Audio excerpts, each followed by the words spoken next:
Bonjour à chacun, bonjour à tous et bienvenue en cette belle après-midi. Il y a eu un petit rayon de soleil tout à l'heure et nous sommes là pour venir adorer, louer notre grand Seigneur. Et je vous invite tous à vous lever et à chanter de tout cœur. Moi, je suis dans la joie quand on me dit « Allons à la maison de l'Éternel ».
Je vous invite à rester debout pour la lecture de la parole de Dieu, le psaume 106, versets 1 à 5. Louez tous l'Éternel, célébrez l'Éternel, car il est bon, car son amour durera toujours.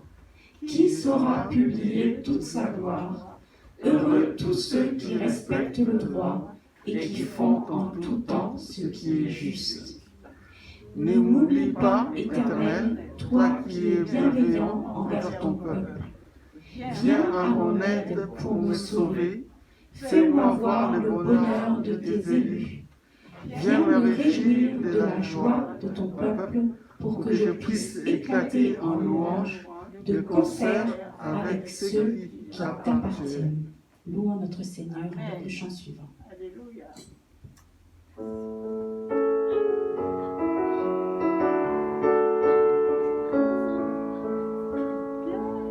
Bien avant le chant qui créa l'univers, bien avant l'esprit qui planait sur la terre, bien avant que tu me formes de la poussière, tu rêvais du jour où je pourrais t'aimer.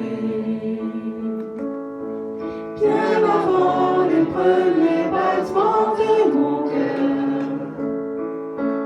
bien avant que je m'éveille à ta douceur, bien avant de toutes mes joies et mes douleurs,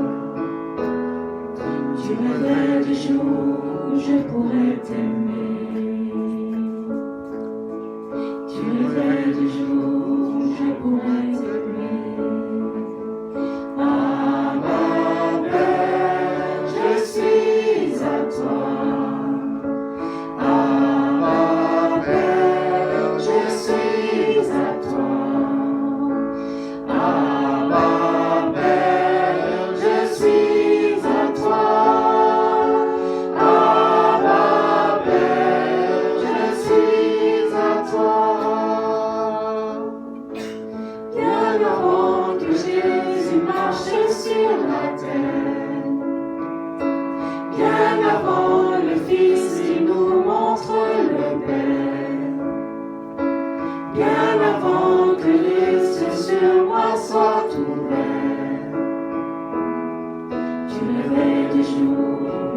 pourrait t'aimer.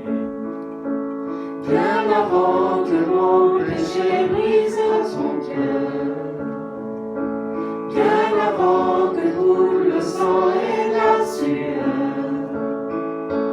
bien avant les clous, le froid et la douleur, tu rêvais du jour où je pourrais t'aimer. Tu rêvais du jour où je pourrais t'aimer. Abba Père, je suis à toi. Abba Père, je suis à toi. Abba Père, je suis à toi.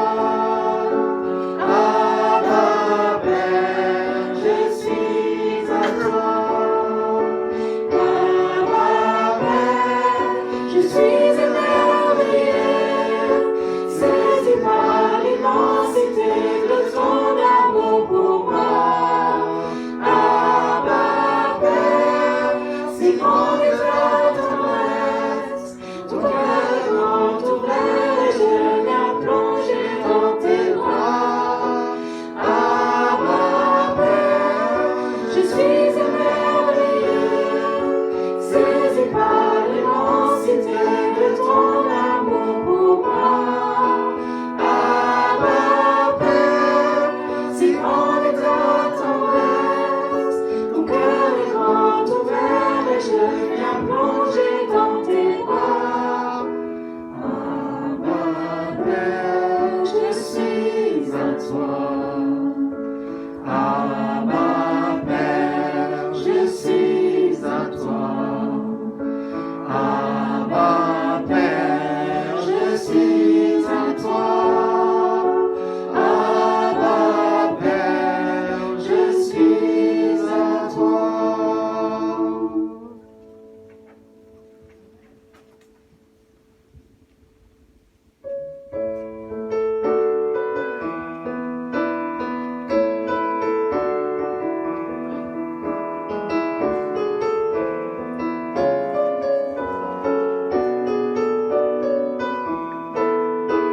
Chantons, car Dieu est là, poussons des cris de joie, dressons-lui un trône de reconnaissance, un pavé de louange.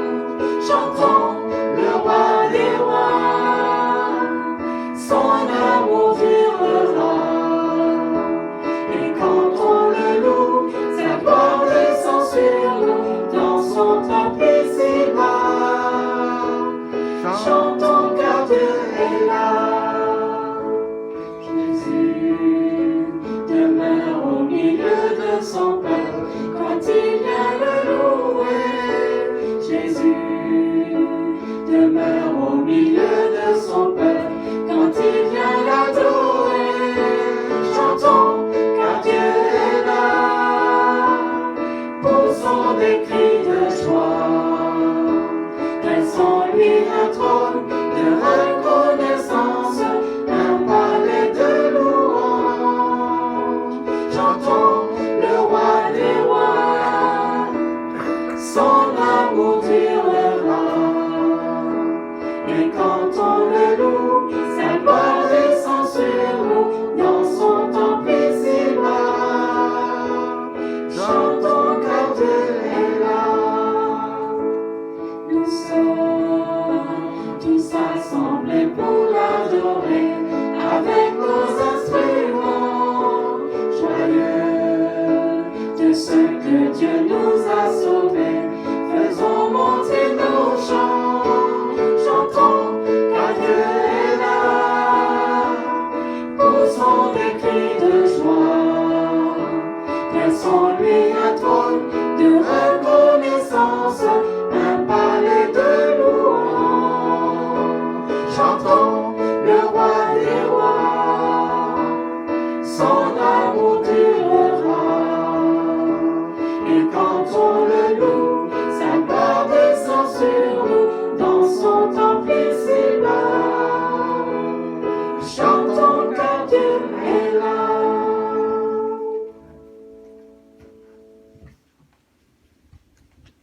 rappelle notre petite carte de connexion que vous trouverez dans votre bulletin. Donc pour les habitués, ça vous permet d'échanger vos sujets de prière si vous souhaitez, prendre d'autres engagements parmi la liste proposée ou tout simplement communiquer avec nous. Vous mettez ça dans le panier des offrandes et puis on s'occupera de bien lire vos missives. Et pour ceux qui sont nouveaux aujourd'hui, ça vous permet de nous laisser vos coordonnées si vous souhaitez être contacté, si vous souhaitez recevoir les nouvelles de l'Église aussi. Voilà, merci. Nous poursuivons avec un psaume magnifique et je vous invite à lire avec moi le psaume 84, les 5 premiers versets. Ô que j'aime tes demeures, éternel, Seigneur des armées célestes. Je languis et je soupire, éternel, après tes parvis. Mon être entier crie sa joie vers le Dieu vivant. Le moineau découvre un gîte, l'hirondelle trouve un nid où déposer ses petits. Près de tes autels, éternel, Seigneur des armées célestes, mon roi et mon Dieu. Bienheureux ceux qui habitent ta maison, car ils pourront te louer toujours. C'est notre souhait qu'on habite la maison du Seigneur toujours, et donc, a fortiori, venir les dimanches pour être dans la maison, dans la présence du Seigneur. Je vous invite à chanter un jour dans tes parvis, vaut mieux que 1000 ailleurs.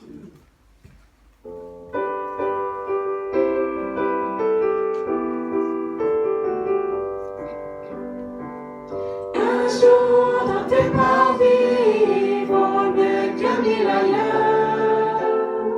Seigneur, tu nous unis, nous sommes frères et sœurs. Rassemblés en ce lieu, nous louons notre Père.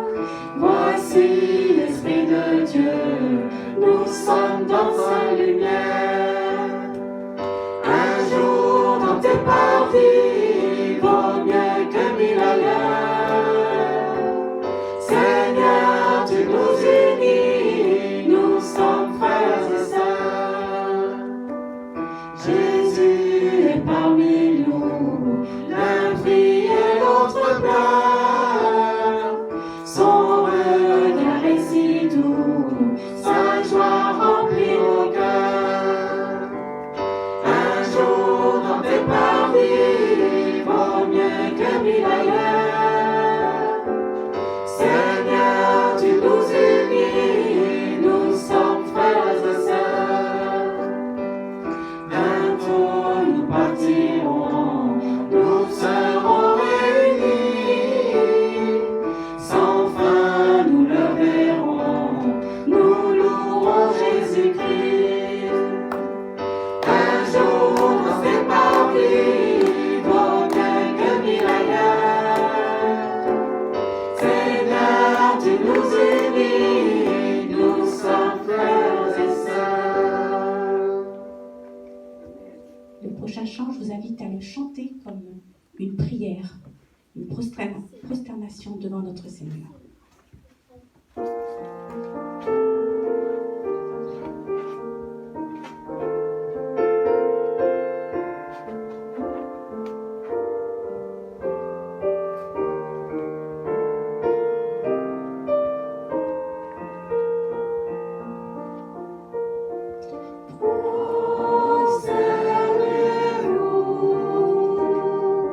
Devant votre roi.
t'adorer de tout notre cœur.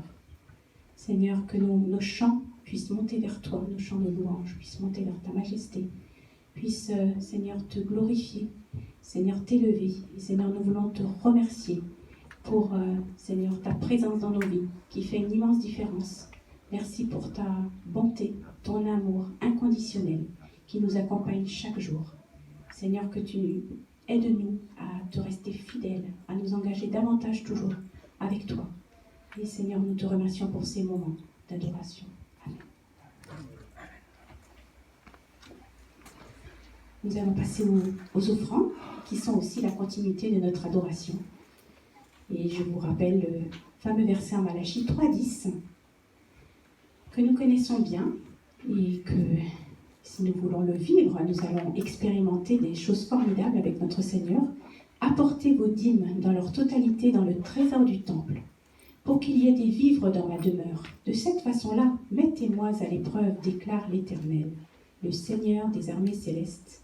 Alors, vous verrez bien si de mon côté je n'ouvre pas les écluses des cieux et ne vous comble pas avec surabondance de ma bénédiction. Quelle belle promesse!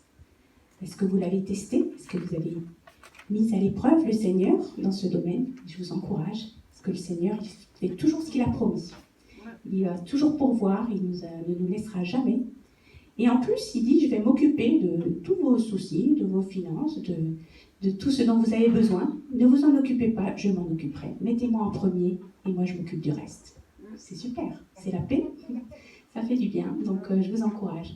Donc nous allons faire chanter un chant, et puis je demanderai à Anne-Marie si tu aimerais bien ensuite, après le chant, faire passer les paniers, s'il te plaît, et prier.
Merci Père, parce que tu es toujours là, chaque matin auprès de nous. Et tu es un Dieu fidèle et plein d'amour pour nous. Donne-nous de continuer à voir qui tu es et à grandir avec toi. Et comme ce chant le dit, que nous puissions chaque jour, Seigneur, te donner notre cœur et te rendre cette gloire qui te revient. On veut aussi t'honorer avec notre argent. Et je te prie de bénir ces offrandes qui vont être dans ce panier ou données par Internet ou par envoi à la trésorière. Je te prie de bénir cet argent, Seigneur, pour que ton royaume avance ici à Marne-la-Vallée et que nous puissions t'honorer et te rendre la gloire qui te revient avec ce geste, Seigneur. Je te prie au nom de Jésus-Christ. Amen. Amen.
Nous voici arrivés au chant pour les enfants. Les enfants, ne quittez pas, c'est pour vous. Donc je vous ai choisi le chant sur les animaux, c'est bientôt les vacances, on va aller dans la nature.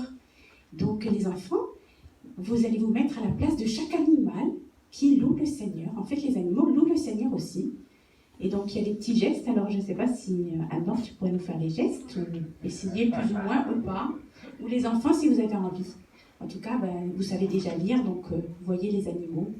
Voilà, on va tous louer le Seigneur avec les animaux.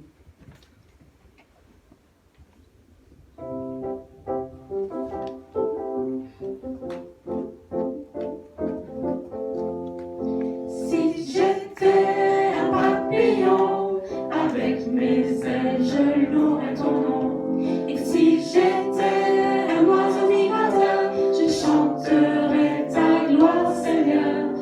Et si j'étais un joli poisson, je frétillerais pour te dire que tu es bon. Mais je veux te louer parce que tu m'as fait, moi.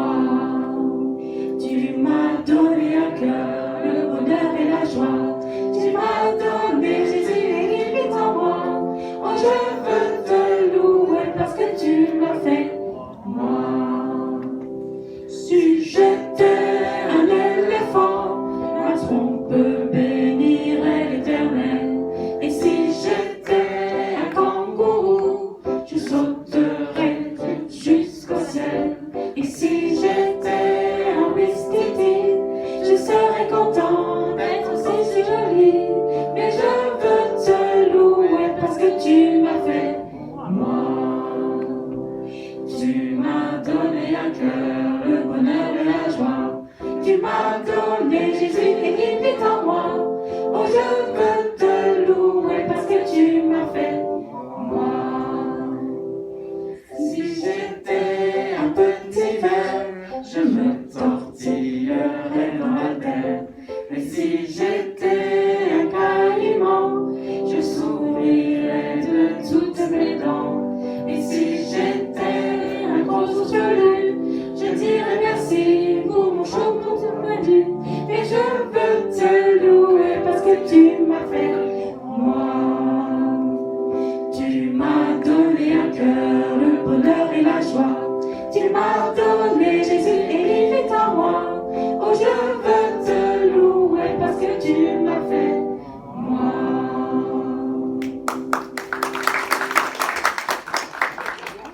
Voilà, donc je vais demander à la monitrice qui va s'occuper des enfants aujourd'hui de venir. C'est Anne-Marie. Oui. Tu vas nous dire un petit peu qu'est-ce que tu vas faire pour les enfants aujourd'hui. Aujourd'hui, on va voir que servir les autres est un trait de caractère que l'Éternel et que Dieu aime. Et on va voir ça dans l'épisode de la vie d'Élisée, un de ses épisodes de vie. Voilà. Bien, on va peut-être, je vais juste prier pour toi, Anne-Marie, et pour les enfants. Seigneur, nous voulons te remettre Anne-Marie et Seigneur, les enfants, aujourd'hui, que Seigneur, tu les bénisses dans leur classe, qu'il y ait beaucoup de joie, qu'ils soient attentifs et que tu donnes aussi beaucoup de joie dans le cœur d'Anne-Marie qui te sert, Seigneur, et qui enseigne cette leçon sur le service. Et Seigneur, merci pour tout. Amen. Amen. Et juste avant le message, je vous invite à chanter ce chant qui est un verset, Ésaïe 54, 10, et on ne se lasse pas de ce verset. Et je vous invite à vous lever pour chanter ce chant.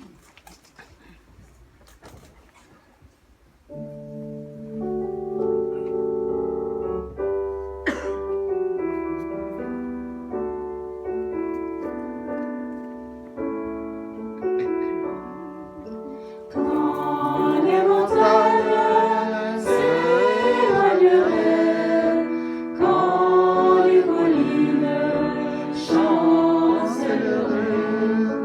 quand les montagnes s'éloigneraient, Dieu fera tout comme il promet.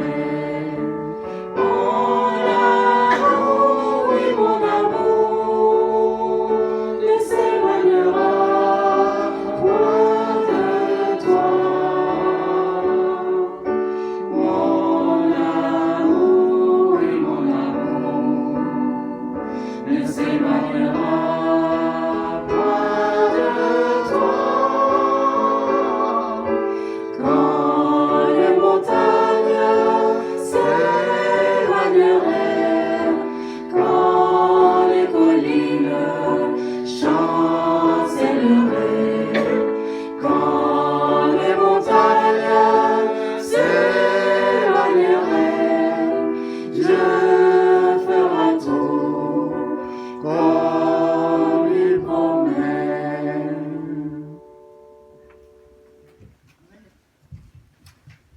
Je vous invite à saluer deux personnes que je n'avais pas saluées et lui dire « Je suis content que tu sois là ».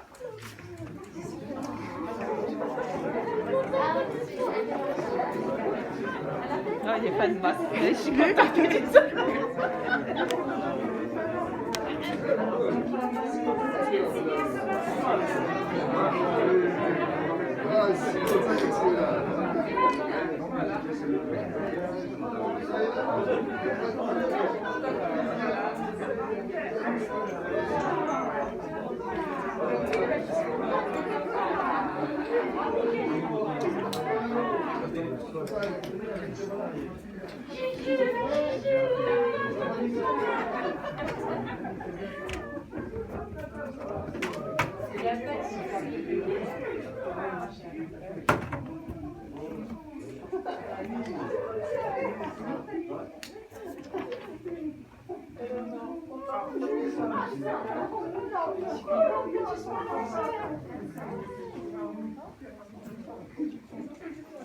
J'espère qu'aucun de vous n'a menti.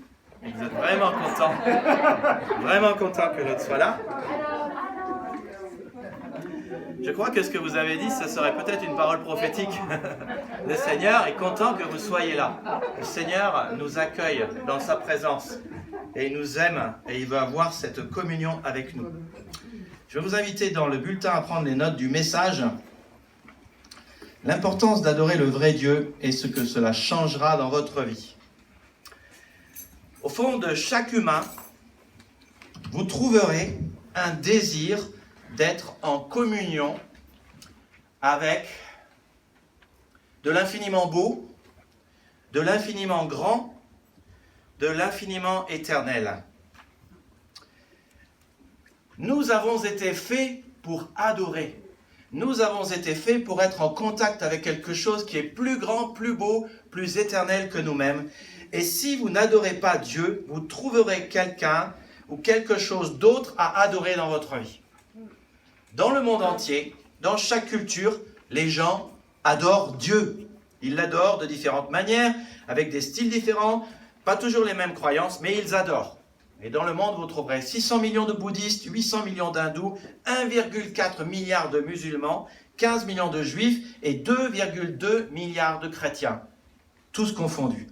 Et même les athées qui disent ne croire en personne ont un désir d'adorer quelque chose ou quelqu'un de plus grand qu'eux. La beauté, la nature, l'intelligence, la musique, les mathématiques, la philosophie ou le matérialisme le dimanche matin. Nous sommes faits pour adorer. Nous sommes faits pour nous émerveiller. Nous sommes faits pour être amoureux. Nous sommes faits pour répondre à la grandeur, à la beauté, à l'amour, à la pureté. Nous sommes faits pour adorer. Et quand vous regardez même les concerts à la télé, ça m'a toujours estomaqué de voir que même les gens qui ne sont pas sauvés, même les gens qui ne croient pas en Dieu, ils sont là et ils lèvent les mains, ils font comme ça. Ça ressemble à nous, hein. Parfois c'est le téléphone. Mais ils répondent à cette chose qui est plus grande et ils y répondent par l'adoration. Alors, le message que je donne aujourd'hui est un message qui ressemble un peu à un message que j'ai donné il y a quelque temps. Mais c'est un message qui est important parce que l'adoration est vraiment au cœur de ce que nous croyons ici dans l'Église. Qu'est-ce que l'adoration? Alors, je l'ai écrit dans les notes du message. Et ça vaut peut-être la peine que vous complétiez le mot manquant. L'adoration, c'est exprimer mon amour. L'adoration, c'est justement être au contact de l'amour du Seigneur. Et quand on est au contact de cet amour, de ne pas faire comme si de rien n'était. Et de répondre et de dire « Ah ouais, non, mais non, ça me touche en fait. » C'est ça. C'est être au contact, c'est exprimer mon amour et ma gratitude à Dieu. Exprimer mon amour et ma gratitude à Dieu, oui, pour 4 choses. Qui il est, ce qu'il a fait, ce qu'il a dit dans sa parole, la Bible, et ce qu'il a promis de faire. Peut-être ça fait beaucoup de choses à expliquer, mais l'adoration, vous avez sans doute entendu que c'est Rick Warren qui dit « L'adoration, c'est exprimer votre amour ». Juste pour dire, ce n'est pas l'opinion de Rick Warren. C'est ce que la Bible dit elle-même. Et ça, vous le trouvez dans Deutéronome 5 et 7. 5, 6 et 7. Lorsque Dieu donne les 10 commandements à son peuple, il dit « Je suis le Seigneur ton Dieu, c'est moi qui t'ai fait sortir d'Égypte où tu étais esclave. Tu n'auras pas d'autre Dieu devant ma face. Tu n'adoreras pas d'autre Dieu devant ma face. » Donc, tournez en positif, tu m'adoreras moi seul. Et puis, juste le chapitre suivant, Dieu résume les 10 commandements et il dit « Écoute, peuple d'Israël, le Seigneur, notre Dieu, est le seul Seigneur. Tu dois aimer le Seigneur, ton Dieu, de tout ton cœur, de toute ton âme et de toute ta force. » Tu vois, d'un côté, Dieu dit « Tu m'adoreras moi », puis dans le commandement suivant, il dit « Aime-moi ». Pourquoi? Parce que adorer, c'est aimer. Alors, parfois, j'entends les évangéliques qui disent « Mais non, on n'adore que Dieu seul, tu ne peux pas dire que tu adores ta femme. » Ben oui, sauf que dans le vocabulaire français, adorer, c'est aimer. Et c'est exactement le sens que nous avons ici. Adorer, c'est exprimer mon amour à Dieu et ma gratitude pour qui il est. Exprimer mon amour à Dieu et ma gratitude pour qui il est, ça s'appelle l'adoration. Exprimer mon amour à Dieu et ma gratitude pour qui il est et ce qu'il a fait, ça s'appelle la louange dans la Bible. Exprimer mon amour et ma gratitude à Dieu pour ce qu'il a dit, ça s'appelle la foi. Et pour ce qu'il a promis, ça s'appelle l'espérance. Ce qu'il faut comprendre, c'est que l'adoration, c'est bien plus grand que juste chanter et faire de la musique. C'est l'aimer de tout notre cœur. L'aimer avec tout ce qu'il y a de plus profond en vous. L'aimer avec tout ce que Dieu a créé en vous, avec toute votre énergie, toutes vos émotions, tout votre physique, avec de l'amour concret et pratique, avec votre mental, avec tout. L'aimer avec tout. Alors, pourquoi exprimer notre amour à Dieu et pourquoi l'adorons-nous? J'aurais 25 raisons, mais voici les 4 principales. Nous l'adorons d'abord parce que nous avons été créés pour être aimés par Dieu. Nous avons été créés pour être aimés par Dieu et aimés de Dieu. Alors, inévitablement, nous l'aimons en retour. Nous aimons parce que Dieu nous a aimés le premier. 1 Jean 4, 9. Un peu comme quand une maman vient d'accoucher son petit et le petit est mis sur son sein et l'aime naturellement, le petit automatiquement répond à l'amour de sa maman. Il entend la voix Et il y a cette émotion qui sort de son cœur, même s'il ne peut pas parler à ce moment-là, qui est une émotion d'amour. Et parfois, si tu n'as pas forcément trop envie d'adorer le dimanche, c'est peut-être que tu n'as pas bien réalisé à quel point Dieu t'aime. Si tu comprenais combien Dieu t'aime, tu ne pourrais pas t'empêcher de l'aimer en retour tout de suite. L'amour de Dieu, c'est l'adoration. Nous l'aimons parce qu'il nous aime.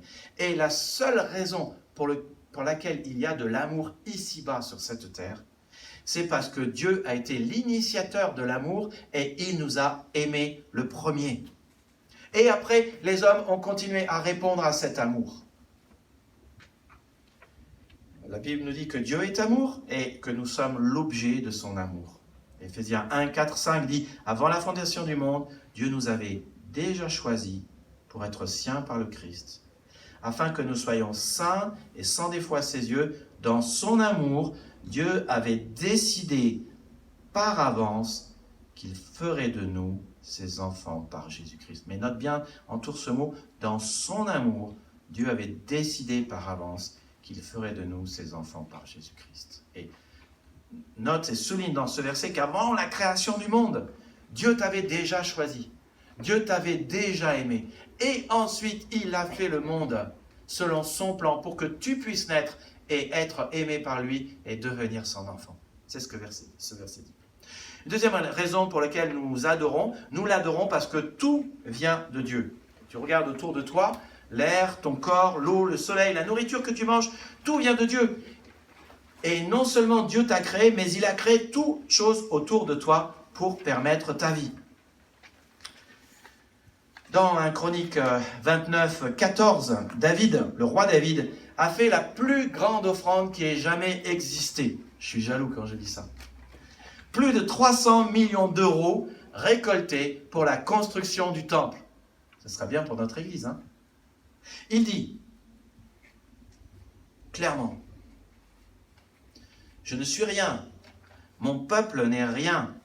Ce n'est pas par nous-mêmes que nous avons le pouvoir de t'offrir ces dons. Nous avons tout reçu de toi et nous ne pouvons t'offrir que ce qui nous vient de toi. » C'est exactement ce qu'il dit.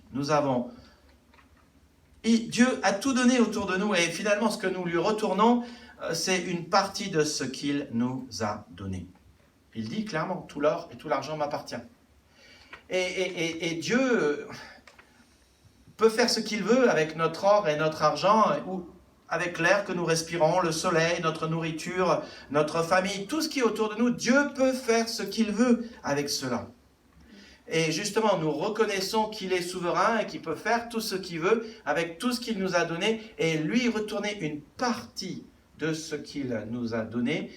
C'est justement la preuve que nous reconnaissons sa seigneurie, qu'il peut faire ce qu'il veut et qu'il a le droit de faire ce qu'il veut. C'est aussi un acte de foi dans lequel nous disons, nous reconnaissons que c'est toi le Seigneur et nous avons foi aussi que tu pourvoiras demain. Et puis, troisième raison pour laquelle nous adorons Dieu, nous l'adorons parce que nous comprenons la vie au travers de l'adoration. Nous sommes sans arrêt noyés dans nos problématiques. Sans arrêt. Mais lorsque nous pensons à Dieu et nous concentrons sur lui, cela nous en sort. Cela élève notre perspective, cela nous donne sa vision, cela nous fait comprendre ce que Dieu veut pour nous et cela nous donne des solutions. Et soudainement, nous voyons les choses claires. Je ne sais pas si tu es déjà allé dans une célébration religieuse en pensant « Aujourd'hui, j'ai tellement de problèmes, je ne vois pas comment m'en sortir, je suis prêt à tout abandonner. » Mais quelque chose est dit, la parole du Seigneur est prononcée, que ce soit dans la lecture ou le pasteur qui prêche ou Eric ou quelqu'un d'autre, quelqu'un prêche et soudainement, ça fait tilt. Tu pensais qu'il n'y avait pas de solution, mais soudainement, tu te dis « Ah, il y a peut-être une solution. » Et c'est le Seigneur qui te la montre. Dans le psaume 73, Asaph a dit « J'ai voulu réfléchir pour comprendre, mais tout cela m'a paru trop difficile jusqu'au jour où entrant dans son sanctuaire, j'ai compris quel sort les attendait. » Tu vois, c'est ce qui se passe. Quand tu vas dans la présence de Dieu, les choses changent. Les choses s'illuminent. Ton cœur est transformé. Et soudainement, tu comprends. Mais ça se passe dans le temple et dans l'assemblée des saints. Tu ne l'auras pas en regardant la télévision. Tu ne l'auras pas en regardant le match de foot. même si c'est sympa de regarder le foot. Hein. Tu vas pas la voir en ressassant tes problèmes, tu vas pas la voir en discutant avec les autres, tu vas la voir dans la présence de Dieu. Le Seigneur est sage. Il est source d'une immense sagesse. Et quand on se concentre sur lui, nos ténèbres, si je puis dire, ou nos mensonges, nos mauvaises conceptions des choses s'en vont et la sagesse de Dieu remplace nos mauvaises conceptions. Mais tu notes, ça ne se passe pas devant la télévision, ça ne se passe pas en restant à la maison le dimanche, ça se passe comme le psaume 73 le dit, dans le sanctuaire, jusqu'au jour où entrant dans ton sanctuaire, dans la présence de Dieu. Quatrième raison pour laquelle nous adorons Dieu tous ensemble, c'est parce que Dieu nous fortifie au travers de l'adoration. Oui, Dieu fortifie. Il ne t'aide pas simplement à comprendre les choses de manière plus claire, mais il te donne aussi plus de force, d'énergie, de courage pour affronter ta vie. Et je pense à ce verset de Psaume 18 où David dit « Je t'aime, ô Éternel, ma force.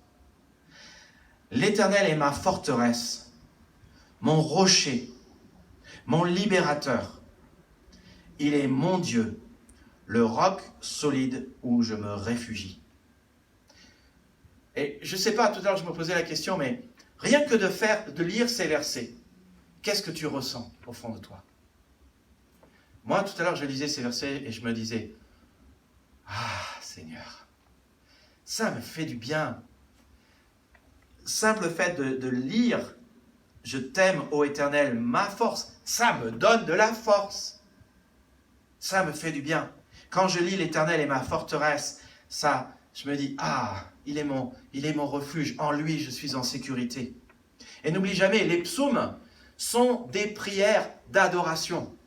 Les psaumes sont des prières poétiques hébraïques qui ne sont pas faites avec des rimes comme en français, mais avec des parallèles. Et les psaumes sont une manière de dire à Dieu notre amour par des prières en nous centrant sur qui il est et ce qu'il a fait. Et c'est exactement ce que David fait. Et une des raisons pour lesquelles il exprime son amour à Dieu et il dit « je t'aime », c'est parce que Dieu est une force. La force d'ailleurs la plus forte. Notre forteresse, notre rocher. Il continue, versets 29 et 30, il dit « Tu fais briller ma lampe, ô Éternel, mon Dieu, tu illumines mes ténèbres. Avec toi, je me précipite sur une troupe bien armée. Avec mon Dieu, je franchis mes murailles. » C'est exactement ce que je disais avant. Nous comprenons la vie au travers de l'adoration. Quand nous sommes dans la présence du Seigneur, quand nous l'adorons, il illumine nos ténèbres, comme c'est dit ici. Mais nous gagnons de la force et parce que nous avons de la force, nous pouvons dire « Je me précipite sur une troupe bien armée avec mon Dieu et je franchis des murailles. » Je ne sais pas, est-ce que tu le crois ça quand tu as des problèmes? Quand c'est difficile, lis ce psaume et relis cela. Lis-le fort parce que tu as besoin de l'entendre fort. Ça m'a toujours intrigué. Qu'est-ce que ça veut dire « tu fais briller ma lampe » ? Les lampes brûlaient avec de l'huile. Et le réservoir se vidait. Et régulièrement, il faut quelqu'un qui passe, qui fait briller la lampe en remplissant le réservoir. En français courant, ça veut dire « Seigneur, tu fais mon plein gratuitement. » C'est ça ce que ça veut dire. Tu fais mon plein. Quand mon réservoir de ma voiture est vide, tu fais mon plein. La voiture étant moi-même. C'est ça. Et c'est parce qu'il fait le plein et parce que l'Éternel est sa force qu'il peut dire « Avec toi, je me précipite sur une troupe bien armée. Avec Dieu, je franchis mes murailles. » Tu veux le lire avec moi? Avec force, hein? Avec toi, je me... Vous n'êtes pas avec moi. Avec toi, je me précipite sur une troupe bien armée. Avec mon Dieu, je franchis des murailles. Je ne vous entends pas, hein? Je vais m'éloigner du micro. Avec toi... Je me précipite sur une troupe bien armée.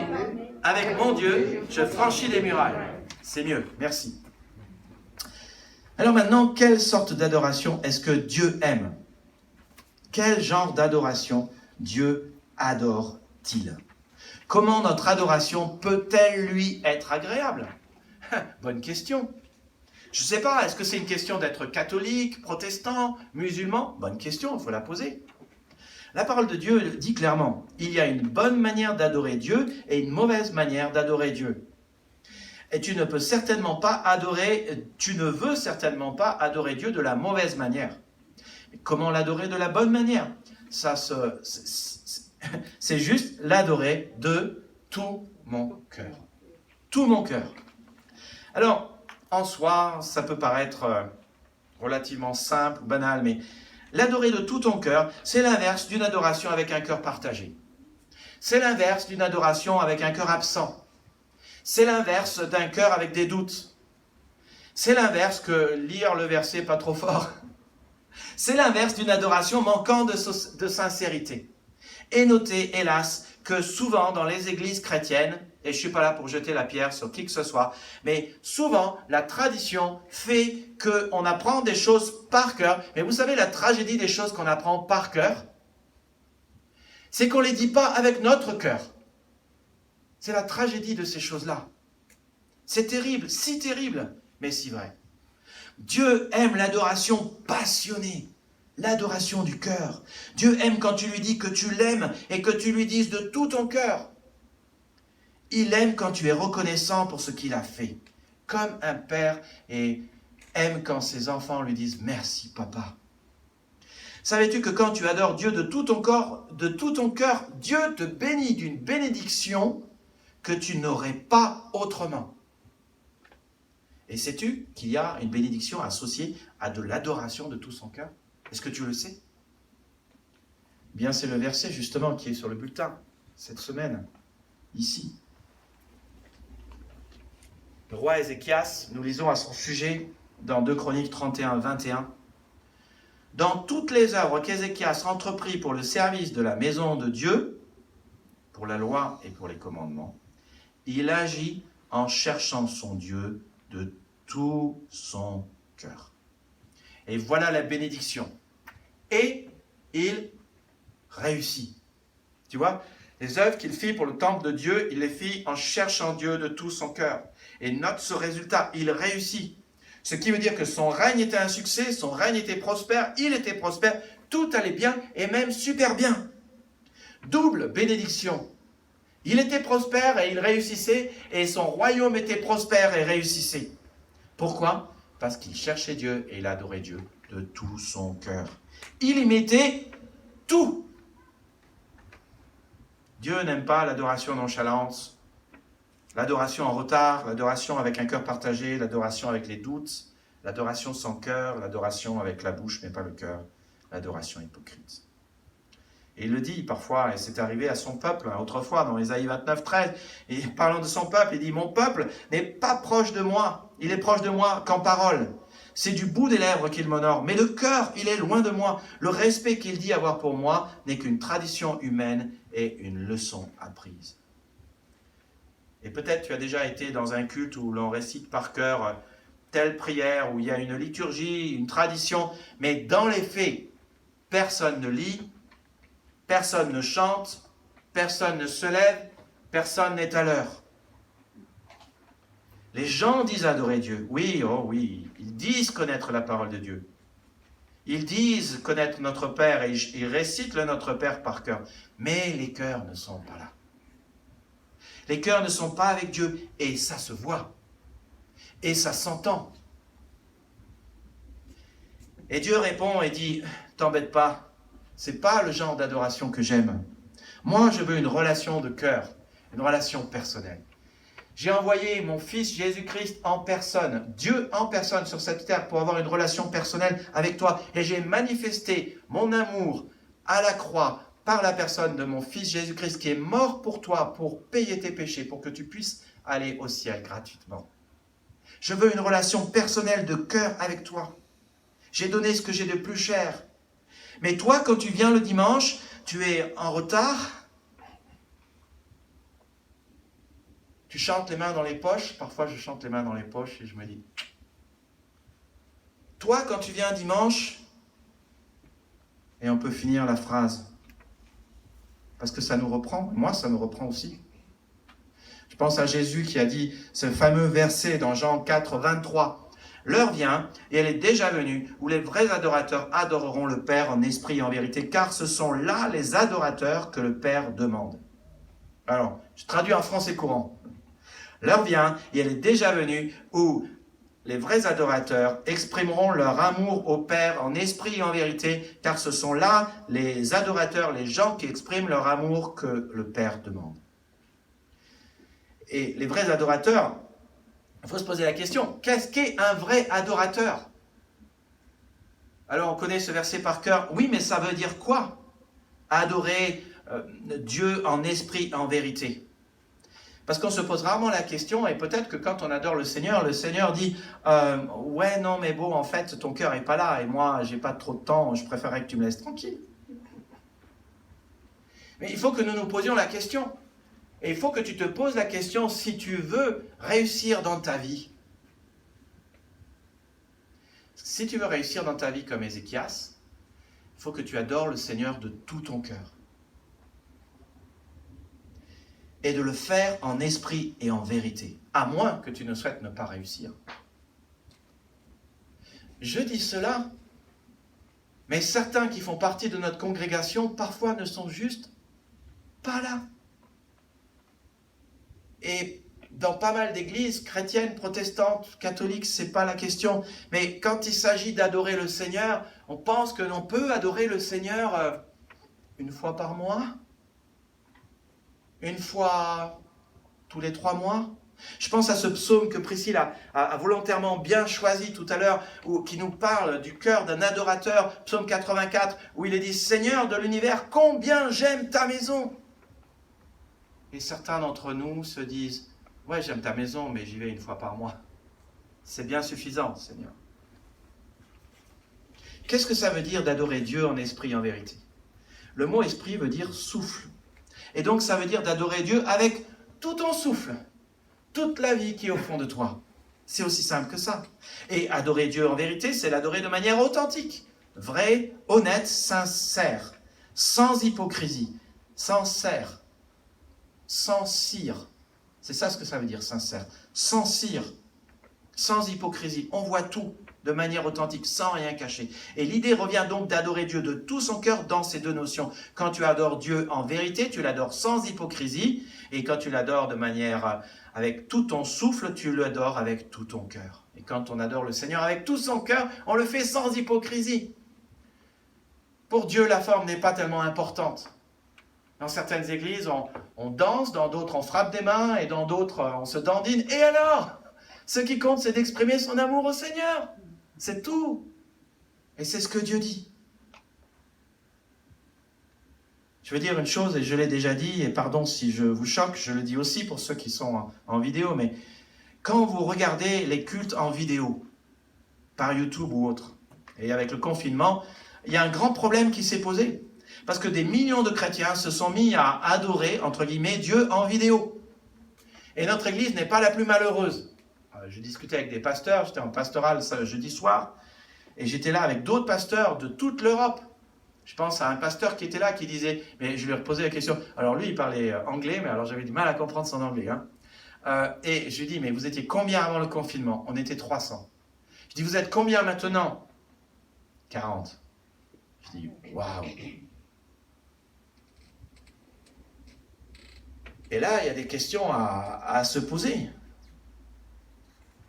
Certains se sont mis à adorer le Seigneur en regardant la vidéo.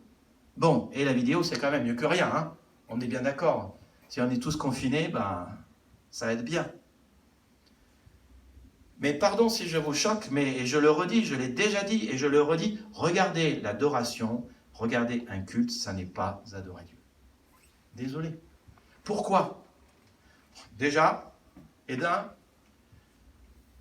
parce que Dieu dit clairement qu'il veut que tu ailles dans sa maison le dimanche. Si tu es un adorateur et tu ne vas pas à l'église, tu ne peux pas vivre l'amour fraternel et tu ne peux pas exprimer ton amour au Seigneur. Deuxièmement, il faut le dire aussi, la majorité d'entre nous, quand nous regardons le culte à la télé ou que nous l'écoutons, nous sommes en train d'aller au travail ou nous sommes en train de couper des oignons, nous faisons autre chose. Ça n'est pas adorer le Seigneur, ça s'appelle couper des oignons ou aller au travail.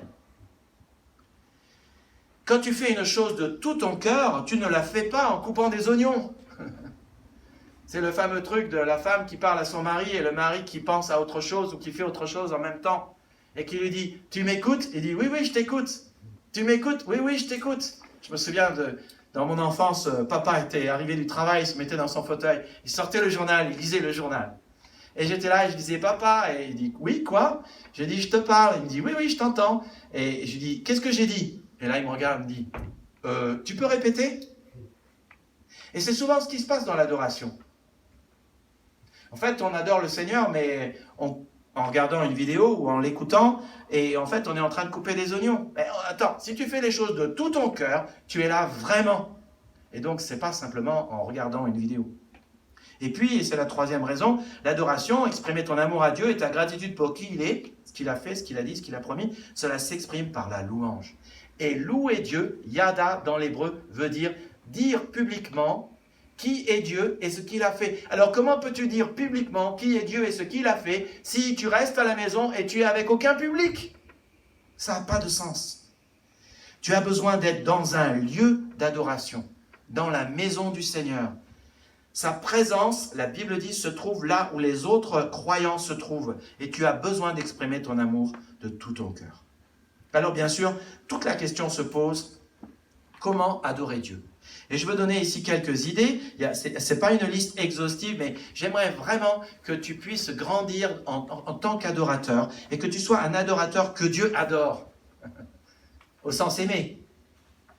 Que Dieu dit, je suis content de Thomas, je suis content de Nicolas, je suis content de Priscille, parce qu'il m'adore de tout son cœur. 6 idées pour exprimer ton amour à Dieu. Comment adorer Dieu? Comment exprimer ton amour pour lui? D'abord, en écoutant Dieu et en répondant à sa parole. En écoutant Dieu et en répondant à sa parole. Deutéronome 31, 21 dit « Tout le monde sera rassemblé, tout le peuple de Dieu doit être rassemblé, hommes, femmes, enfants, même les étrangers qui résident chez vous, afin d'entendre cette lecture pour apprendre à respecter le Seigneur Dieu et obéir à toute la loi. » Note, c'est une chose à faire tous ensemble. Tout le monde est censé être rassemblé. Nous adorons ensemble, nous écoutons la parole de Dieu ensemble. Et la première chose que l'on fait quand on aime quelqu'un, c'est de l'écouter attentivement. Si je dis aimer Priscille, mais je ne l'écoute pas, je ne l'aime pas. Et si Priscille dit m'aimer, mais quand je dis une chose, elle ne m'écoute pas, elle ne m'aime pas. On est d'accord, Priscille?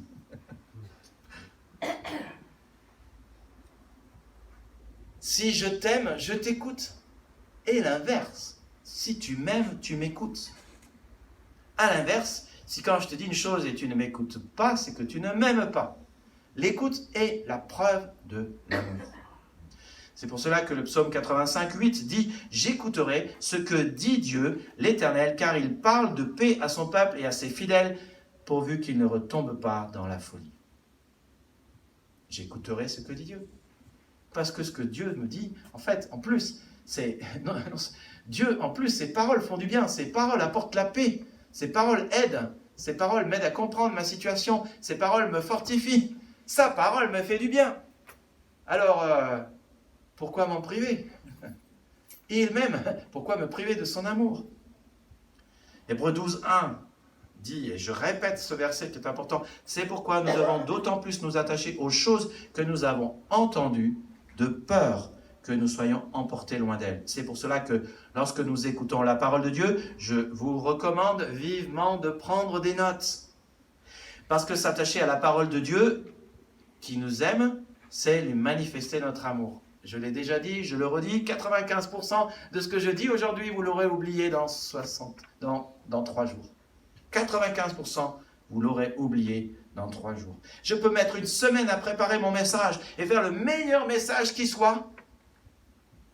Mercredi, si vous n'avez pas pris de notes, vous aurez tout oublié. Et le problème, c'est que si tu as oublié, en fait, c'est que tu n'écoutes pas vraiment. Et si tu as oublié, l'autre problème, c'est que tu ne mettras pas en pratique. Or, Jésus a dit que nous sommes heureux si nous mettons en pratique ce qu'il a dit. Il le dit, Jean 13, 17. Vous savez cela. Vous serez heureux si vous le mettez en pratique. Et c'est quand j'écoute que je prouve mon amour, quand je m'attache à la parole que je prouve mon amour et que je fais ce que l'autre a dit, que je prouve mon amour et que je grandis. Deuxième manière d'exprimer ton amour à Dieu, c'est de chanter à Dieu de tout mon cœur. Chantez à Dieu de tout votre cœur, avec reconnaissance des psaumes, des hymnes, des cantiques, inspirés par l'Esprit. De tout cœur, ce n'est pas à moitié cœur. Ce n'est pas avec un cœur partagé. Est-ce que vous pensez que chanter de tout cœur, ça va avec chanter pas très fort? Je pense que quand on chante avec tout cœur, ça va avec chanter fort. Je pense, il me semble. J'aime la traduction anglaise du psaume 32:11, traduction de Message, qui dit « Célébrez Dieu, chantez tous ensemble, tous avec un cœur honnête, tous ensemble, soulevez le toit par vos maisons. » Vous imaginez, on chante tellement fort que le toit se lève et il fait « whoop, boum » et retombe. C'est de ça dont il s'agit ici. Chantez jusqu'à soulever le toit. Pas un enterrement, une célébration. Pas des funérailles, mais un festival de joie. Amen. Amen. Vous êtes d'accord avec ça? Yes. Ah ouais, franchement. Et c'est pas du genre, oh mince, encore aujourd'hui c'est dimanche, je suis triste, ah là là, mais qu'est-ce que je m'ennuie, ah mais mince alors, ah mince, c'est dimanche, il y a église aujourd'hui. Tu vois, le truc c'est que, je dis ça, on en plaisante, mais hélas, ça nous est parfois familier. Je me souviens de moments où, avec Priscille, on va au culte, on se dit, bon alors aujourd'hui, on va être combien? Ah, il pleut très fort. Et là, on sait, c'est moins 30%. Et le problème, c'est que quand il fait très beau, là, c'est moins 10%. Et on est influençable par les circonstances. Voilà la vérité. La Bible, qui est la parole de Dieu, qui est la lettre d'amour que Dieu nous écrit, nous dit clairement que Jésus est mort à la croix pour payer notre place au ciel, pour payer notre dette de notre péché, pour qu'on puisse être pardonné. Alors, nous avons une place au ciel, nous avons le pardon des péchés, nous avons son plan de paix et de prospérité pour notre vie de tous les jours, nous avons sa puissance pour vivre son plan, nous avons sa présence pour nous donner sa puissance. Et nous disons, ah non, il pleut, je reste à la maison. Tu vois le truc?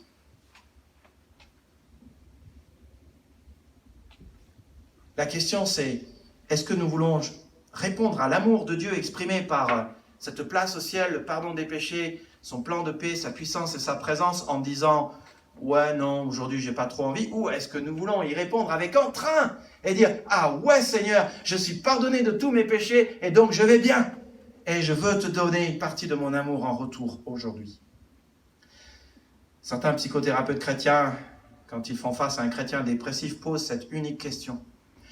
Chantez-vous de tout votre cœur le dimanche? Et pour se rendre compte que la majorité disent non, et c'est la raison pour laquelle ils sont en dépression. Ou ils vont se rendre compte que oui, ils chantent de tout leur cœur, mais ils sont arrivés à 15 minutes après le début.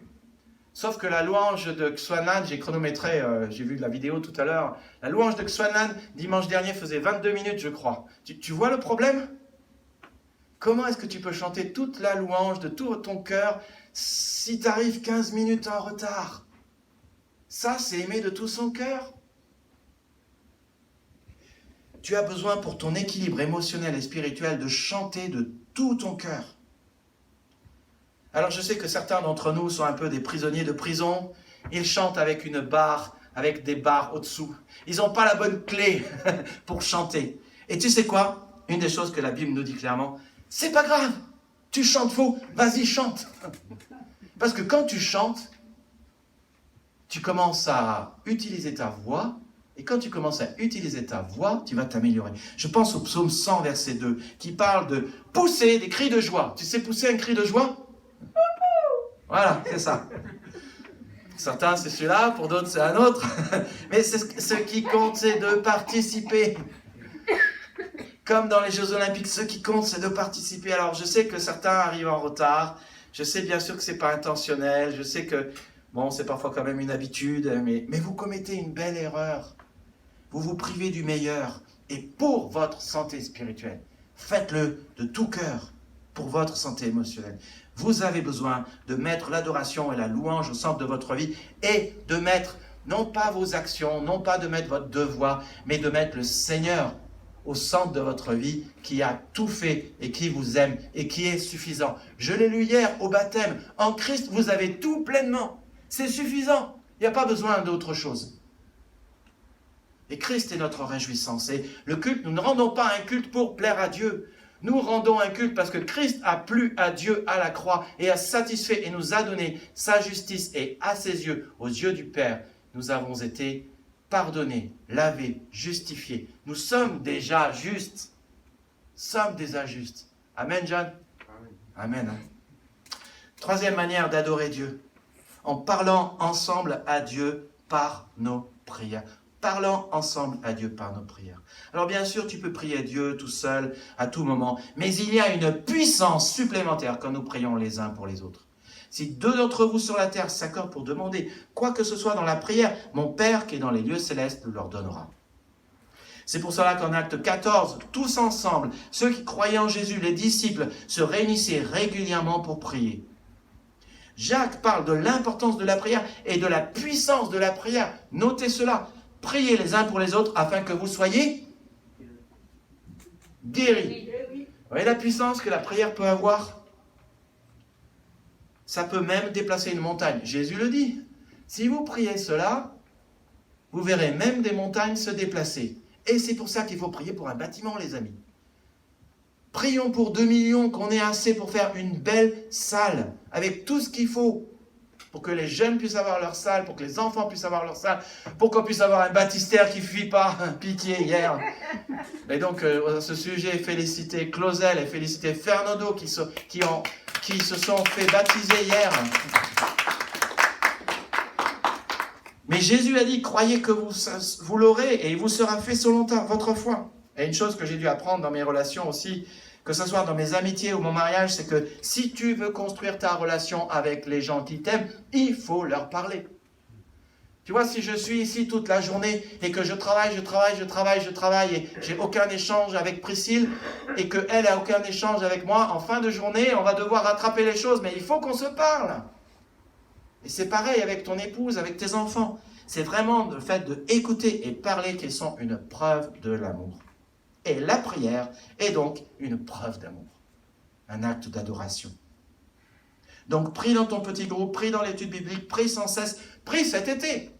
Alors juste pour info, en début d'année, en septembre, je disais, bon, on va plus faire de réunion de prière. Et quelqu'un dans l'église, je crois qu'elle se situait par là, a dit, non, on va continuer la réunion de prière. J'ai dit, qui sera là au prochain été quand on fera Fresh Up? Ces réunions où on mixe plusieurs choses ensemble. On loue le Seigneur, on lit la parole, on prie les uns pour les autres. Il y a eu au moins 20 mains levées. Je vous attends au juillet pour pratiquer notre amour et notre prière auprès du Seigneur. L'écouter et lui parler. La prière est un acte d'adoration. Voici une quatrième manière d'exprimer ton amour à Dieu. En partageant ensemble la communion. En partageant ensemble la communion. 1 Corinthiens 10:16 dit « Pensez à la coupe de la Seine, pour laquelle nous remercions Dieu lorsque nous en buvons. Ne nous met-elle pas en communion avec le sang de Christ et le pain que nous rompons lorsque nous en mangeons, ne nous met-il pas en communion avec le corps de Christ ?» Mais c'est ça, on partage le repas du Seigneur. Et cela ne peut se faire seul. Tu ne peux pas être à la maison et prendre la coupe et le pain et dire... Et pourtant, on l'a fait. Ok, mais c'était le confinement. Mesure d'exception. Pour nous rappeler justement qu'on était en communion avec le Seigneur et les uns avec les autres. Mais il faut le partager et ça peut se faire qu'avec les autres. Jésus a dit, cette coupe est la nouvelle alliance de Dieu garantie par mon sang. Toutes les fois que vous en boirez, faites-le en mémoire de moi. Jésus nous a dit de le faire en nous souvenant de lui. Le pain et le vin symbolisent sa mort et le salut gratuit qu'il a payé pour toi pour que tu n'aies pas besoin de le payer. La Bible dit qu'il a brisé le pouvoir du péché pour que tu sois libre de toutes tes mauvaises habitudes. Au final, grâce à sa mort, tu seras totalement libre du péché au ciel. Et on peut se poser la question, Quelle attitude avoir finalement quand on prend la communion? Quelles sont les bonnes attitudes pour avoir une adoration qui est agréable au Seigneur? Jésus a fait 3 choses. Il a payé pour le pardon des péchés. Tes péchés ont été effacés, oubliés par Dieu. Est-ce que tu dois avoir la culpabilité quand tu prends la scène? Non, justement, parce qu'il a payé pour tes péchés. Est-ce que tu dois avoir de la tristesse parce qu'il est mort? Non, il est ressuscité, prouvant par là qu'il était vraiment Dieu. Je crois que la bonne attitude à avoir, c'est de la gratitude, justement. Et de dire merci Seigneur. D'ailleurs, dans 1 Corinthiens chapitre 10, verset 16, Paul dit « Pensez à la coupe de la scène pour laquelle nous remercions Dieu. » Nous remercions, Eucharistie. Remercier, ça se dit Eucharistie en grec. C'est cela, notre attitude, quand nous prenons la scène. J'avais un autre point, mais en fait, on l'a vécu hier. Nous adorons le Seigneur en acceptant, quand nous suivons Jésus-Christ, de témoigner par les eaux du baptême. Nous lui disons, oui Seigneur, à toi la gloire, tu m'as sauvé, oui tu m'as choisi, oui tu m'as parlé de ton amour et oui, je te suis, tu seras mon bon berger. Ça, c'est une manière aussi d'exprimer notre amour. Et puis, nous exprimons notre amour en renouvelant nos engagements envers Dieu. En renouvelant nos engagements envers Dieu.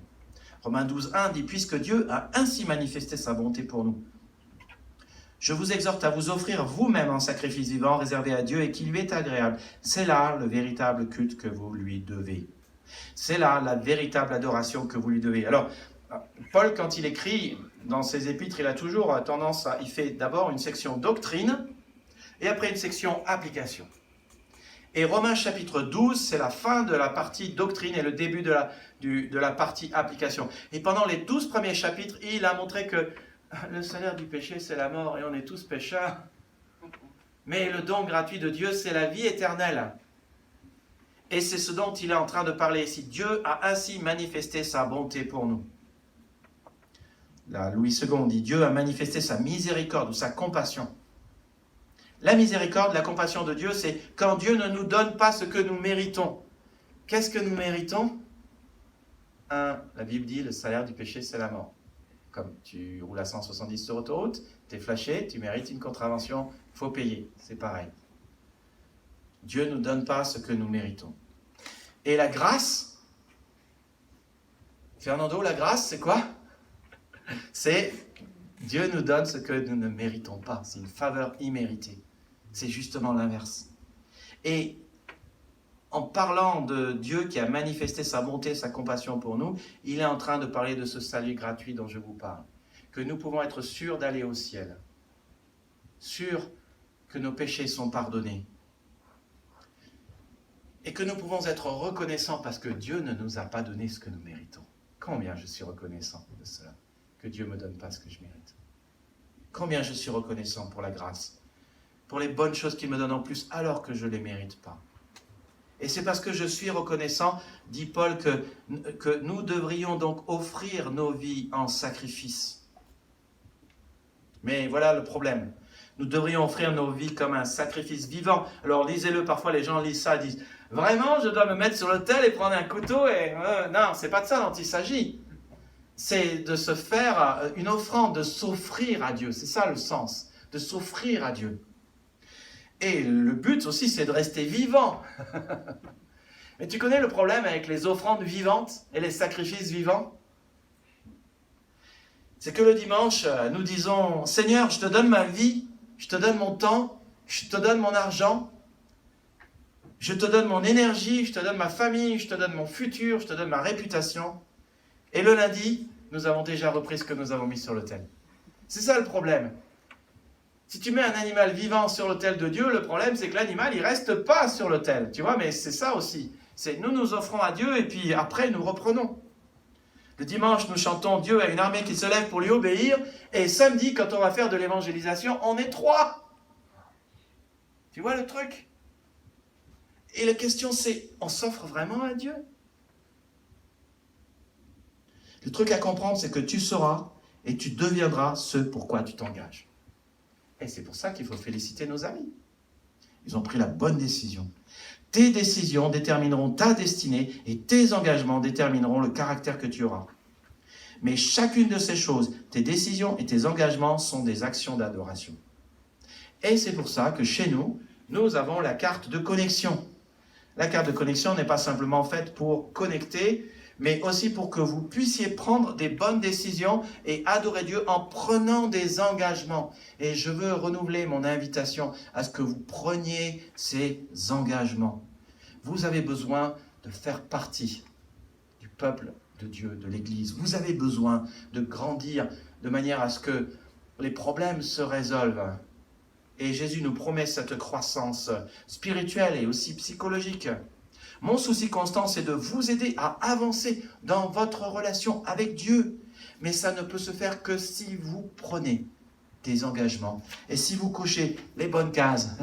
Et si vous signez à la fin des étapes l'engagement. Et vous savez, il y a environ 7 personnes qui ont fait les 4 étapes et qui ont droit à un diplôme et une Bible, que je leur ai promis. Mais tu peux faire les 4 étapes et avoir signé en bas de la feuille. Mais ce n'est pas simplement de signer qui compte. Ce n'est pas la forme. C'est de le faire. Tu seras heureux, dit Jésus, si tu le pratiques. C'est ça qui compte. Et c'est ce à quoi je veux t'encourager. Alors, toujours, bien, n'hésitez pas à remplir la carte de com ou à nous exprimer une autre idée que vous avez aussi pour avancer. Mais comme un des sujets de prière, elle est là pour ça. Et puis, et je vais dimanche prochain continuer sur ce thème-là aussi, nous adorons le Seigneur en donnant à Dieu une partie de ce qu'il nous a donné. Donnant à Dieu une partie de ce qu'il nous a donné. Dans mes premiers mois où j'aimais Priscille, c'était il y a longtemps, nous nous sommes fiancés et j'avais rien dans mon compte en banque, sinon ma rémunération de mon stage. Je crois, je ne sais plus, 2500 francs ou 3000 francs, quelque chose comme ça. Et on a choisi la bague ensemble. Et vous savez quoi, ça m'a vidé mon compte. Et alors, ça m'a fait rien, elle a toujours, hein. Et alors, quand vous aimez quelqu'un, vous ne comptez pas. Ça n'a pas d'importance. Bon, je dois moduler un petit peu ce que je dis. Le Seigneur, il sait que nous avons besoin aussi d'argent pour continuer la fin de mois. Mais Dieu ne nous demande pas non plus de lui donner tout dans l'offrande ici. Mais il dit bien par contre que tout lui appartient. Dieu a donné la personne qu'il avait de plus cher. Dieu a tant aimé le monde qu'il a donné son Fils unique. Et donc nous ne donnons pas par devoir, ni par pression. Et tu ne devrais jamais donner par devoir ou par pression, mais par amour. D'ailleurs, si tu ne donnes pas par amour et de tout ton cœur, pour Dieu, cela ne compte pas. Note que l'offrande, c'est un excellent indicateur de ton amour pour Dieu. Quand tu aimes, tu donnes. Et quand tu aimes, tu es généreux. Et le montant de ton offrande montre là où est ton cœur. Ça, c'est la vérité. Et pour tout vous dire, les offrandes sont bien raplapla. 1 Corinthiens 16:2, que tous les dimanches, chacun de vous mette de côté chez lui une somme d'argent selon ce qu'il aura lui-même gagné. Note ici que le commandement est à mettre en pratique de manière hebdomadaire, parce que l'adoration est hebdomadaire. C'est pas j'aime le Seigneur et je vais au culte une fois par mois. Bon, si tu travailles le dimanche, tu ne peux pas faire autrement. Mais les salaires à l'époque étaient journaliers et l'adoration était hebdomadaire, et donc chaque dimanche on se posait la question, il y avait ce principe dans la religion juive qui était que on ne monte jamais au temple les mains vides, jamais, ça se fait pas. C'est comme, ça commence à disparaître dans la culture, c'est on va pas chez quelqu'un invité à manger les mains dans les poches en n'offrant rien. C'est exactement la même chose avec Dieu. Et le texte nous parle, 1 Corinthiens 16:2 parle de ce que nos dons devraient être proportionnels. Si tu fais beaucoup d'argent, alors donne beaucoup à Dieu. Si tu fais peu d'argent, alors donne un peu à Dieu. Tu peux toujours donner quelque chose. Je pense au témoignage d'Éléonore au début. Je me souviens, Éléonore, ça m'avait frappé. Et tu disais, je ne pouvais rien donner au Seigneur parce que j'étais vraiment trop juste. Mais j'ai prié pour ça. Je suis sorti et devant moi se trouvait un billet de 20 €. Et j'ai dit, merci Seigneur, je vais te le donner. Et par là, on dit au Seigneur, je t'aime. La Bible utilise le mot dîme. Et dîme, ça veut dire 10%. Ce qui veut dire que quand je gagne 1000 euros, ben, je donne 100 euros. Si je gagne 10 euros, je donne 1 euro à Dieu. Petit témoignage d'un pasteur repentant. Pendant une longue période à l'église de Champs, j'estimais que je ne pouvais pas donner 10%. Impossible. 5 personnes avec 1500 euros, c'était impossible. Mais j'ai commencé à enseigner ce que le Seigneur dit sur l'argent dans sa parole. Et je vous invite à, dimanche prochain, on va parler de tout cela. À revenir pour qu'on en parle dimanche. Et me rendant compte de ce que la parole de Dieu dit, qui dit d'ailleurs que nous devons offrir tout au Seigneur, on l'a lu, Romains 12, 1, de s'offrir comme un sacrifice vivant, d'offrir notre corps, notre personne entière comme un sacrifice vivant. Il y a plein de versets qui montrent qu'en fait, on est censé donner tout au Seigneur. Ça ne veut pas dire qu'il faut donner tout dans la corbeille. Mais commençant à enseigner cela, et à me poser la question, mais comment est-ce qu'une nouvelle église pourrait-elle survivre si Nicolas et si chaque couple donne 100 euros, s'il y a 20 foyers? 20 fois 100 égale.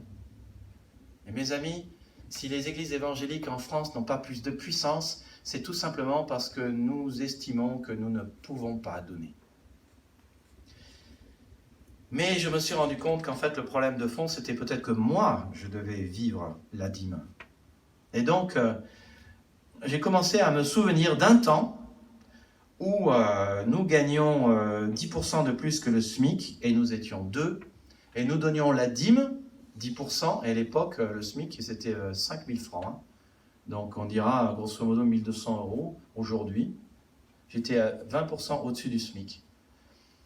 Nous mettions 10% de côté et nous donnions 10% de côté au Seigneur. Et en plus, on donnait 100 francs de main à main au pasteur parce qu'il n'arrivait pas à manger chez lui. Je me souviens, on était invité chez lui. Une fois, ça m'a juste fait pitié, quoi. Je veux dire, il avait déjà une famille de 5. On était là, nous deux, et on mangeait. Et on a juste eu un tout petit morceau de poulet. Hein, et personne ne nous a demandé si on voulait un autre morceau de poulet. Et je me suis bien rendu compte que souvent, le pasteur a invité juste pour le thé. Bon, je ne suis pas en train de dire ça pour me plaindre que je suis maltraité, c'est l'inverse, je suis bien traité. Mais je suis juste en train de dire qu'à l'époque, nous n'avions pas beaucoup et nous donnions 10%. Et le Seigneur a multiplié notre argent et notre patrimoine. Et Dieu, dans le texte de Malachie au chapitre 3, je le résume, on l'étudiera en profondeur dimanche prochain. Mais il dit, je te propose de jouer un petit jeu.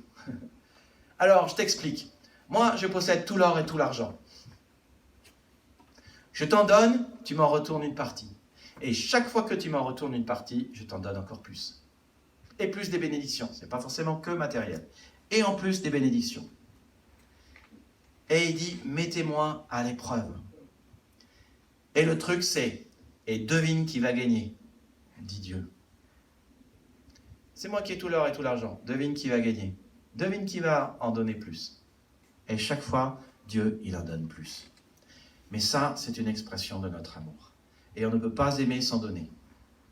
Et je veux t'encourager à donner de manière conséquente au Seigneur, qui t'aime et qui possède tout l'or et tout l'argent du monde, et qui veut ouvrir les écluses des cieux de sa bénédiction. Et je veux t'inviter à le faire pendant 1 an. Et je sais que parfois tu te dis, non, mais je ne peux pas, essaye quand même. Parce que Dieu dit, éprouvez-moi de la sorte. Testez si j'existe vraiment. Testez si je vais vraiment faire ma promesse. Fais-le vraiment. Et ça nous montre, et Dieu dit clairement, ça me montre si tu m'aimes vraiment. Et Jésus le dit, personne ne peut aimer et Dieu et l'argent. Car sinon, il aimera l'un et haïra l'autre, ou haïra l'un et aimera l'autre. Vous ne pouvez aimer Dieu et mammon. Et l'argent est vraiment le test de notre amour. Je veux juste te dire, on peut adorer Dieu de plusieurs manières différentes, mais ce qui compte, c'est de l'adorer avec amour, de tout ton cœur, en réponse à son amour. Tu exprimes à Dieu ton amour et ta gratitude pour qui il est, ce qu'il a fait, ce qu'il a dit, ce qu'il t'a promis. Dieu, on l'a lu tout à l'heure dans Jean 4, ne se cherche pas simplement des gens qui lui apportent de l'adoration de temps en temps, une fois tous les 4 dimanches. Dieu se cherche des adorateurs, c'est-à-dire des personnes qui ont l'habitude d'exprimer leur amour à Dieu. Il veut que le dimanche soit la rencontre des adorateurs.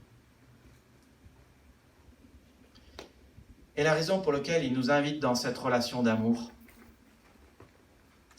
c'est tout simplement parce qu'il nous a créés pour aimer. Il nous a créés pour que l'amour soit au centre de notre vie. Nous avons tous besoin d'amour. Pas vrai? Moi, j'en ai besoin. Hein, John? On a tous besoin. Amen. Hein? Nous avons tous besoin d'amour et nous avons tous besoin d'en redonner en retour. Le fait est que souvent, nous sommes égoïstes. Nous voulons faire les choses de notre propre manière, selon nos envies, et qu'à cause de ça, si souvent, nous sommes juste séparés loin de Dieu. Pensons à nos objectifs personnels, et à cause de ça, nous manquons d'amour. Et la Bible dit clairement que ça nous sépare de Dieu. Le fait de vivre à notre manière, de notre pensée, ça nous sépare de Dieu. Et en fait, c'est une des définitions du péché. On vit dans le péché, on prend des choses des gens, on manipule les autres, on se fait mal. Et la Bible dit qu'en fait, on est séparé de Dieu. Et Dieu a dit, bon, il y a un problème d'amour, je vais m'en occuper. Je vais envoyer mon fils Jésus-Christ, l'expression de mon amour même. Jésus était quelqu'un qui disait le bien, qui faisait le bien. Il a guéri tant de gens, il a sauvé tant de gens, il a purifié tant de gens, chassé tant de gens, tant de démons dans les gens, fait tant de bien, jusqu'à mourir à la croix, par amour, pour prendre notre péché, pour que nous puissions être réconciliés définitivement et réunis avec Dieu dans notre relation avec lui, pour expérimenter son amour tous les jours et pouvoir donner son amour aux autres. Et ça, c'est ce qu'il a fait à la croix. C'est comme si Jésus-Christ disait, « Vois combien je t'aime, mon ami !» Première parole que Jésus a dit à son Père, alors qu'il était crucifié, c'est « Père, pardonne-leur, car ils ne savent pas ce qu'ils font. » Il voulait le pardon pour tous. Et la Bible dit que le monde entier, chaque homme, chaque femme peut être réconcilié avec Dieu s'il accepte Jésus comme sauveur. Et je veux t'inviter ici, si tu ne connais pas l'amour du Père, si tu ne connais pas l'amour de Christ à la croix, à accepter cet amour et à faire la paix avec Dieu, à recevoir son amour et pour vivre son amour ensuite. Et je veux t'inviter à prier. Peut-être que tu as besoin d'être aimé et tu as besoin de recevoir cet amour. Et la Bible dit qu'il n'y a pas d'amour plus fort et plus grand que l'amour de Christ à la croix. C'est un amour inconditionnel, c'est un amour éternel, et tu en as besoin. Et tu peux l'avoir, et si tu l'aimerais, je veux t'inviter à prier avec moi, cette prière simple au fond de ton cœur. Père Céleste, merci pour ton amour. Merci pour la croix. Seigneur, j'ai besoin d'être aimé. Oui, c'est vrai, Seigneur, je suis pécheur. Je veux t'accepter comme mon Sauveur et mon Seigneur.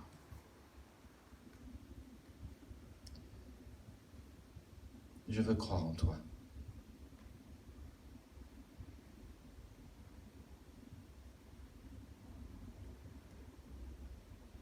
Si vous avez fait cette prière pour la première fois, levez la main, j'aimerais prier pour vous. N'hésitez pas, levez la main. Notre Père, nous te remercions pour l'amour de qualité dont tu nous aimes. Merci de ce que tu nous aimes. Tu nous aimeras jamais moins et jamais plus qu'à la croix. Merci parce que tu as fait de nous tes enfants. Seigneur, nous voulons répondre à ton amour en étant simplement des adorateurs qui t'adorent de tout leur cœur, de tout leur souffle et de toute la vérité. Seigneur, nous voulons la même bénédiction qu'Ézéchias. La bénédiction réservée aux adorateurs qui t'adorent de tout leur cœur. Tu es, Seigneur, notre lot, notre partage, notre héritage, notre récompense. Aide-nous à toujours répondre à ton amour par un amour sincère et de t'adorer quotidiennement et aussi le dimanche de tout notre cœur. Et que chaque semaine, Seigneur, nous puissions t'exprimer cet amour dans ta présence en te louant et en t'adorant. Et si vous êtes d'accord avec cela, je vous propose de dire un Amen de tout votre cœur. Amen. C'est bien, cool. Le bulletin vous donnera toutes les annonces nécessaires pour cette semaine. Alors, on va rentrer donc dans la période estivale. Dans la période estivale, on va se retrouver le mercredi soir ensemble. Et alors, avec le conseil, on a décidé de faire quelque chose un peu différent. Ça sera Fresh Up. Le but, c'est de vous rafraîchir. Mais on va alterner les plaisirs. Et ce qu'on vous propose, c'est déjà que vous puissiez écrire dans votre agenda le mercredi 7 juillet pour un pique-nique tous ensemble. Voilà comment on va vous rafraîchir.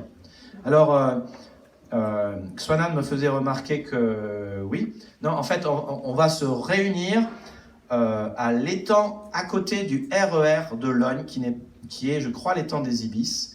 Mais on le fera, on se donnera rendez-vous à côté ou non loin du parc de basket, du jeu de basket ici. Okay. Alors, juste une question. On s'est posé la question avec le conseil, quels seraient les meilleurs horaires?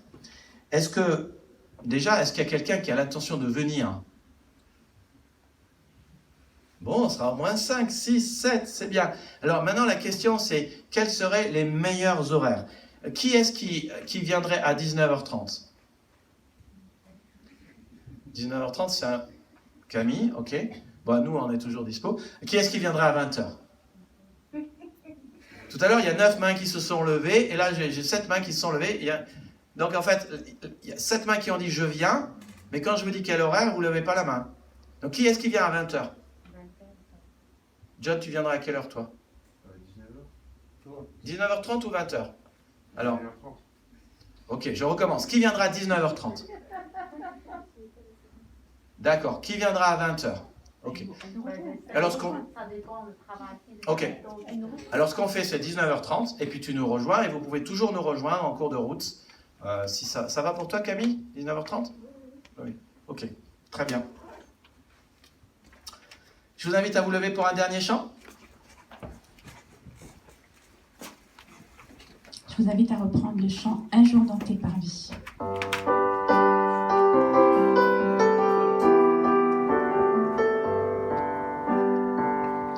Un jour dans tes parvis vaut mieux que 1000 ailleurs. Seigneur, tu nous unis, nous sommes frères et sœurs.